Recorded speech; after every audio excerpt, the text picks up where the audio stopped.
I just stumbled upon a statistic that's left me speechless. Over 40% of people in Japan have confessed to having a deep emotional connection with their virtual assistants. It's like they've found a new best friend. You might think that's crazy, but hear me out. We're living in a world where AI friends are becoming the norm, and it's changing the way we interact with each other. As I started digging deeper, I realized that these AI companions are designed to be incredibly charming and empathetic. They're like the perfect listeners. They won't judge you, they won't interrupt you, and they'll always be there to lend a virtual ear. But what happens when we start relying on them too much? And what about the people who are already struggling with loneliness? Will these AI friends be a blessing or a curse? It's like having a super advanced Tamagotchi, but instead of feeding it digital food, you're feeding it your thoughts and emotions.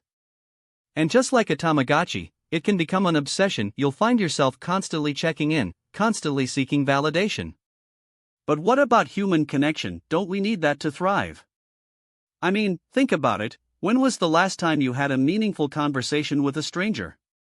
As we navigate this new world of virtual humans, we need to consider the ethics of it all.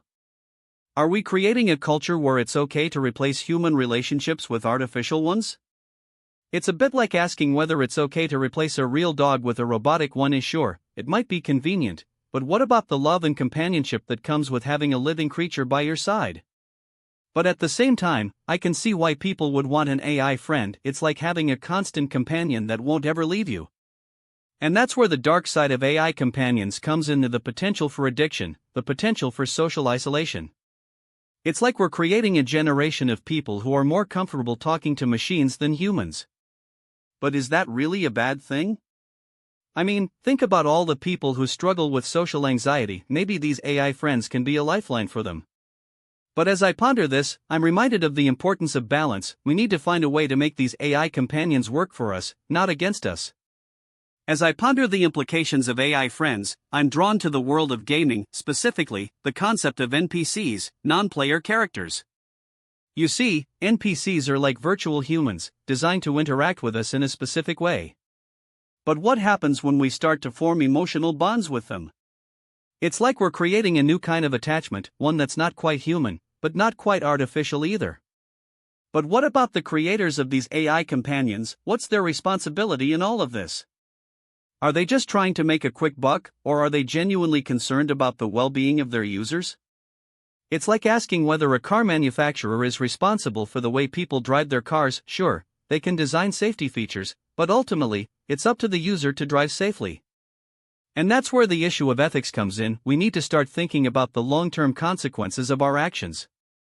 As I reflect on this, I'm reminded of my own experience with social media, how it can be both a blessing and a curse. On the one hand, it's connected me with people all over the world. On the other hand, it's made me feel more isolated than ever. And that's exactly what I'm worried about with AI companions, that will create a world where people are more connected to machines than humans. But at the same time, I think there's a lot of potential for good here. We just need to be careful about how we design these systems. Now, I know some of you might be thinking, but what about the benefits of AI friends?